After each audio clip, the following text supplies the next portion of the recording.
Pasientlərdən bizə ən çox verilən suallardan biri odur ki, mən niyə arıqlaya bilmirəm? Onu qeyd etmək istəyirəm ki, arıqlaya bilməməyin ən böyük səbəbi düzgün həyat tərzi dəyişikliyinin olmamasıdır.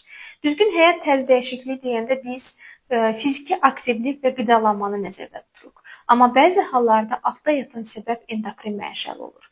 Hansı hormonal pozuntular zamanı biz çəki verə bilmirik?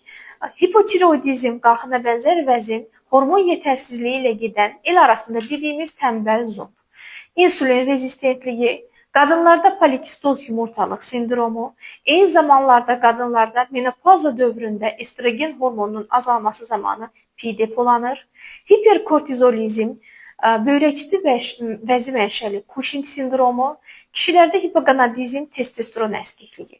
Əgər siz də düzgün həyat tərzinə riayət etməyinizə rəğmən çəki verə bilmirsinizsə, mütləq şəkildə həkim endokrinoloqa müraciət etməlisiniz.